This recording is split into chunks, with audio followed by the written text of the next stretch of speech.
जनसन्मान यात्रेच्या निमित्ताने महाराष्ट्राचे उपमुख्यमंत्री अजित पवार हे संपूर्ण महाराष्ट्र एकीकडे पिंजून काढत असताना अजित पवार यांच्या राष्ट्रवादी काँग्रेस पक्षाचे विदर्भातील जे जिल्हा प्रमुख आहे ते त्यांच्यामध्ये नाराजीचा सूर असल्याची माहिती जी आहे ती समोर येते आहे। आज नागपुरात एक बैठक जी आहे ती विदर्भातील जिल्हा प्रमुखांची आयोजित करण्यात आलेली होती।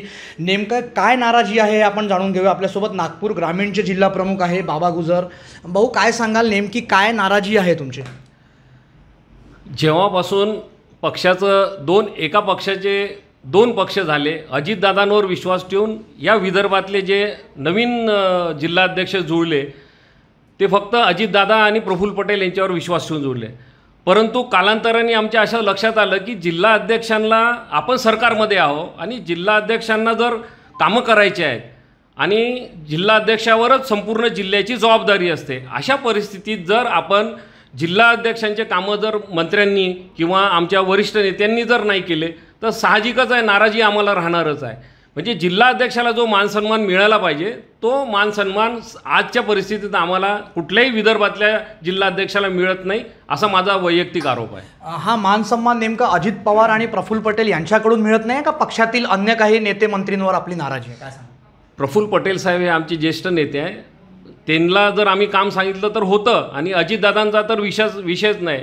15-15 16-16 तास काम करणारं नेतृत्व आहे। आज जे पूर्ण विदर्भामध्ये आता आमचा काटोलला जो जनसन्मान मेळावा झाला त्या मेळाव्याच्या माध्यमातून एक ह्या जिल्ह्यामध्ये आणि विदर्भामध्ये नवचैतन्य एक कार्यकर्त्यांमध्ये तयार झालं। आमचं तेच म्हणणं आहे की ज्या पद्धतीने अजितदादा तळागाळातल्या लोकांपर्यंत भेटून पक्ष संघटन वाढवण्याचा प्रयत्न करत आहे तसा इतरही नेत्यांनी करायला पाहिजे। परंतु प्रत्येक गोष्ट आम्ही अजितदादांना सांगू शकत नाही। काही असे आमचे कामं असतात संबंधित मंत्र्याशी असतात, परंतु महायुतीतले इतरही मंत्री आहेत, दुसऱ्या शिवसेनेचे शिंदे गटाचे म्हणा किंवा भाजपचे, त्यांनी जो आम्हाला जिल्हाध्यक्ष या नात्याने मानसन्मान द्यायला पाहिजे, आमचे कामं करायला पाहिजे, ते सध्या विदर्भात कुठेही होऊन नाही राहिले। आपण बघितलं कामं होत नसल्याचा आरोप होत आहे। नेमकं आपलं काय म्हणणं आहे? आपण अमरावती ग्रामीणचे जिल्हा प्रमुख आहात, काय तुमचं नेमकं नाराजी? प्रश्न असा आहे की जेव्हा आम्ही ग्रामीण भागामध्ये काम करतो, आम्ही 15-12 तासाचा प्रवास करून आम्ही मुंबईमध्ये जातो। प्रत्येक जण हा काही सक्षम नसतो, परंतु जेव्हा कामं घेऊन जातो तो सार्वजनिक काम घेऊन जातो। काम घेऊन जात असताना संघटनेला फायदा होईल याचं काम घेऊन जात असतो। परंतु जेव्हा अजितदादा सकाळी 5 वाजतापासून तर रात्री 2 वाजेपर्यंत सतत काम करतात आणि त्याच्यामधली काही जबाबदारी संबंधित मंत्र्यांची सुद्धा आहे, कारण शेवटी आम्ही पक्षवाढीसाठी काम करतो। पक्षवाढीसाठी काम करत असताना त्या कामाची ज्या पद्धतीनं दखल घ्यायला पाहिजे तशा पद्धतीची दखल घेतल्या जात नाही। शेवटी आम्हाला एका कामासाठी 4-4 5-5 फेऱ्या मारावं लागतं, एवढं आम्ही सक्षम नाही आहे।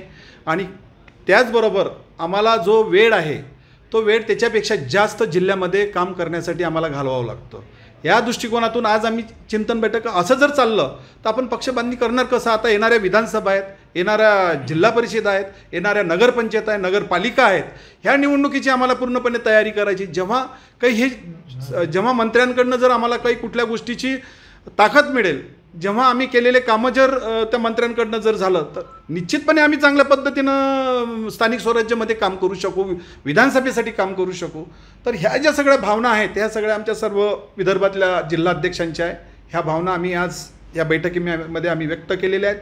आम्ही याची जे कैफत आहे किंवा हे जे निवेदन आहे आमच्या 10 अध्यक्षांचं आम्ही अजितदादांकडे आम्ही आमचं व्यथा ठेवू। निश्चितपणे आम्हाला खात्री आहे का त्याच्यावरती दादा पूर्णपणे सर्वांना सूचना देऊन मार्ग काढतील असे आम्हाला आशा आहे। आपण बघितलं दादा त्याच्यावर कारवाई करतील, यांच्या ज्या मागण्या आहे असं यांचं म्हणणं आहे। तुम्ही काय सांगाल, काय नेमकी नाराजी आहे तुमची? आणि गेल्या काही दिवसांपासून ज्या स्थानिक ज्या कमिट्या असतात त्याच्यावरची जी पदं आहे अशासकीय सदस्य ती सुद्धा रिक्त आहेत, काय सांगाल? सन्माननीय अजितदादा पवार यांच्या कार्यकुशलतेवर विदर्भातील आम्ही सर्व जिल्हाध्यक्ष त्यांच्या कार्यावर विश्वास ठेवून आणि त्यांच्या कार्यशैलीच्या माध्यमातून आम्ही काम करत आहोत।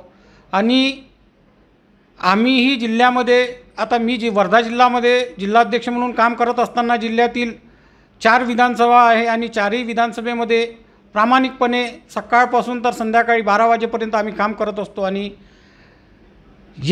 आमच्या जिल्ह्यात प्रत्येक जिल्हाध्यक्षांच्या जिल्ह्यामध्ये आणि जिल्हाध्यक्षांवर जो विधानसभा अध्यक्ष असो, शहर अध्यक्ष असो, ग्रामीण अध्यक्ष असो किंवा